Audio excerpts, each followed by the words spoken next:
Hi, buddy. Hi. Hi, buddy.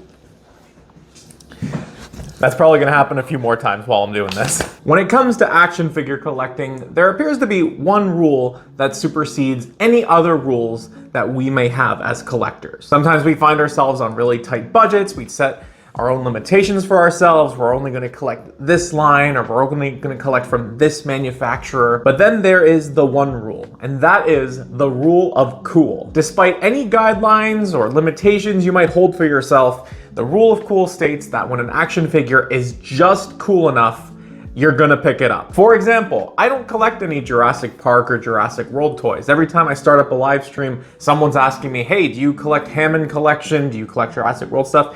No, I don't really collect Jurassic World stuff. And despite this, the Jurassic Park 3 Spinosaurus is something that I'm really wanting to pick up. That movie came out when I was a kid and just coming into sentience, and I loved that Spinosaurus. I thought the movie was terrifying when I was small. I absolutely terrorized my parents wanting a toy of that Spinosaurus. Believe me, they still bug me about it to this day, how much of a horror I was. And so despite the fact I don't really have room or a Jurassic World collection, I might pick up the Spinosaurus. And all of that brings me here today. A couple of weeks ago, the Four Horsemen debuted a new figure that I thought was just so cool and just really impressive. I knew I had to pick it up. Funny enough, somebody on the live stream the night before asked me what my favorite animal was, and I told them that my favorite animal was an elephant. Next day, this figure debuted. And don't worry, we'll get all the close-ups, all that good stuff. But you might be asking yourself, where am I right now? Yeah, right now I'm actually helping watch my parents' house. They just left for Cuba, and I had to take care of my brother, help take care of the dog. So that's where I am. I'm in my parents' house. It's a very nice house. And they left me some sour candy too. My dad thought I would enjoy it. So yeah, well, let me see what that's about. Okay, so here we have the Figura Obscura Ganesh figure from the Four Horsemen. And yes, this is an action figure of the Hindu god. If you're wondering, is it? Yeah, it is. And we'll take a look at the figure in just a moment, but I thought this guy looked really cool. He's a sizable elephant god action figure. Like, that scratches so many different itches for me. Even just taking a look at the package, there's a lot going on here. So the first thing, it doesn't have a traditional sleeve. It actually has a magnetic cover. So it unpegs like that. So you can have the full Ganesh display like this, if that's how you want to display it. But the reverse also serves as a backdrop for the existing action figure. It's kind of sour. I thought that this was really neat, and it's a very unique way to reuse the packaging. You don't have to throw it out. Just gonna set that to the side for now. But here we have Ganesh in the window box. I've not popped him open just yet. On the side, you have Ganesh's parents. On the back, you have a story of Ganesh.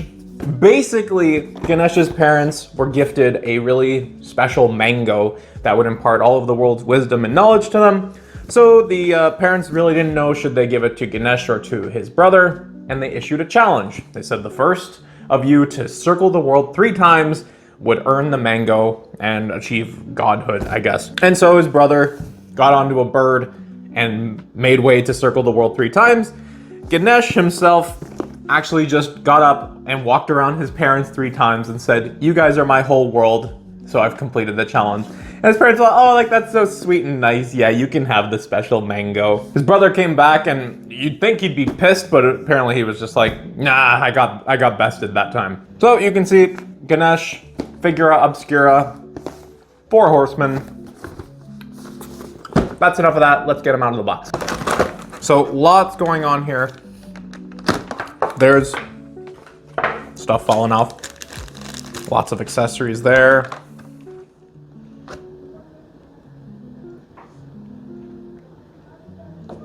Oh yes, I think this was there. I think the bananas were up. So here's the accessory loadout. Again, we'll get our close-ups all in due time. But right off the bat, you can see there's a lot in this box. We're talking in terms of like the number of things, but also the quality of things. I'm not really sure what that is. Maybe that goes around his waist. So in here, we also have a booklet that comes with Ganesh. And this is really nice because it actually depicts different stories of Ganesh, the birth of Ganesh, the wisdom of Ganesh, Lord Ganesh, and his love of Modoc. Not the Modoc you're probably thinking of, okay? It's a different Modoc. And then it includes some information about Four Horsemen themselves. Four Horsemen, if you don't know about these guys, and I want to make sure that I get this right.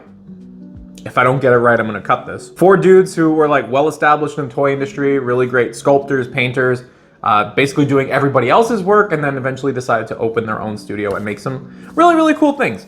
A little bit niche and, you know, not in huge amounts, and that's why some of their stuff is kind of expensive. This guy was $70 US, and you can definitely see where a lot of that value is going. Four Horsemen has actually had a really good relationship with Super 7 in the past. Super 7 has outsourced a lot of their sculpting needs to the Four Horsemen, and you'll probably see that Four Horsemen and Super 7 are just two birds of a feather, you know, with the packaging that you don't want to throw away and how they prioritize the sculpt and paint over an articulation scheme. So we're gonna get this guy sort of opened up, all the accessories out, and then we'll focus on the close-ups. So taking a look at Ganesh here, this is just my very raw first experience with him out of the box.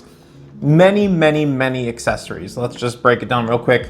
He comes with a mouse, which I believe was his steed in the Hindu mythology.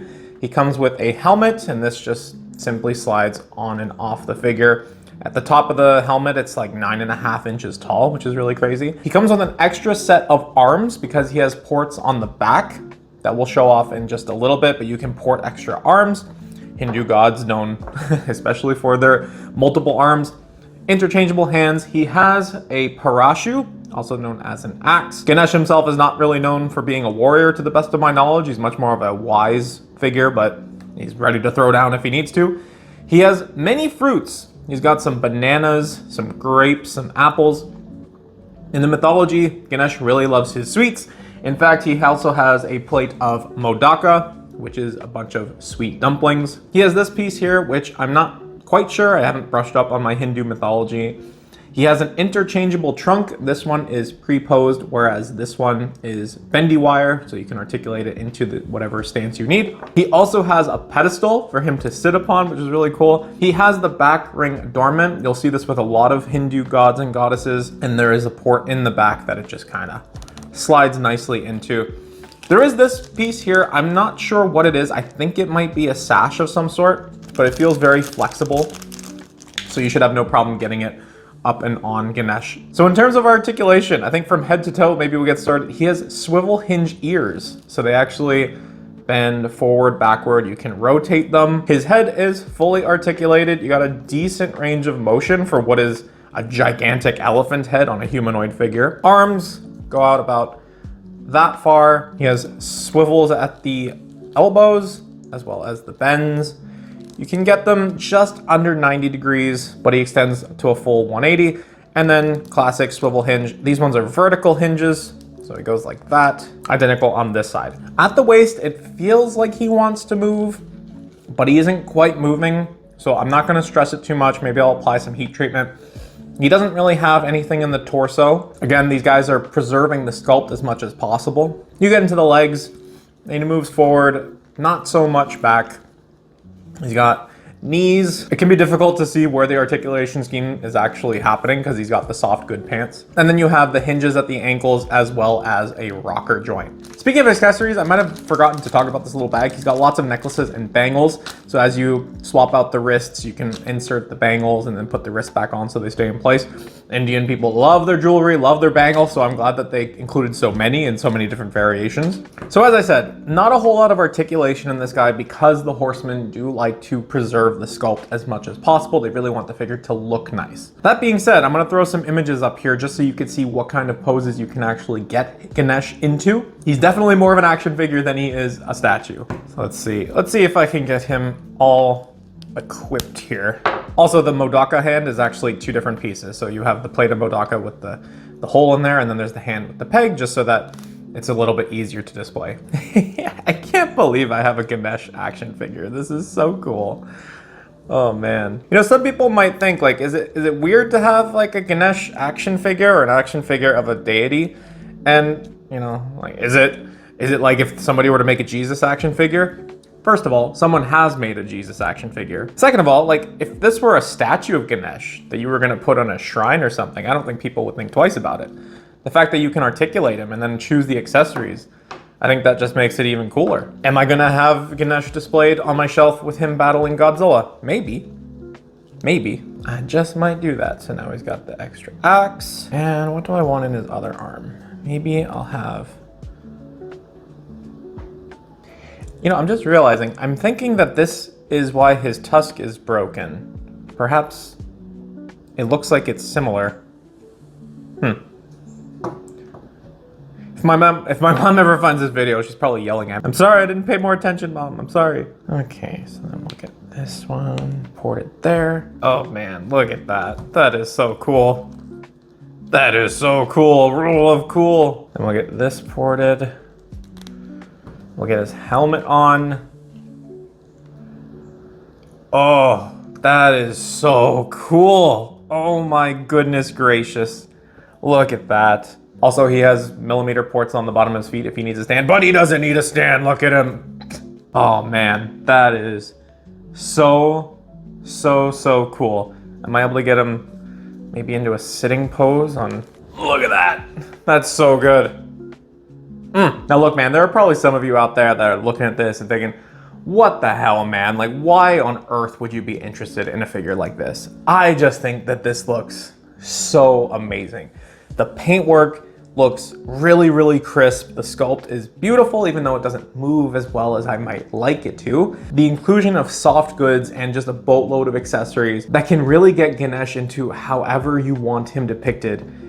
It's just, it doesn't have to make sense to you. It makes sense to me. This is so nice. And to think that all of this is in a package that's $70 US, a really decently sized sculpt, all the accessories, a package with magnets in it. This is a hefty, involved, detailed package, and I am really glad to own it.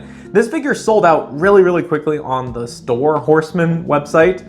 There are a few more units becoming available, I want to say either this coming week or next week, but there's not going to be too many of this guy remaining. So if this is a figure that you're interested in, I'll put a link in the description down below. Follow the Four Horsemen on social media so you know when the next figure drop is. This is my first Four Horsemen figure, and like I said, I don't collect Four Horsemen. I have no interest in Mythic Legions or Cosmic Legions, generally speaking, but when you get to stuff like this, the rule of cool supersedes everything. That's gonna be it for me, but I'm curious to hear from you. What is the figure or type of character that breaks the rule of cool for you? You obviously know what works for me, but I wanna know what works for you. Let me know in the comment section down below. Thank you so much for watching, and until next time, I'll talk to you again soon.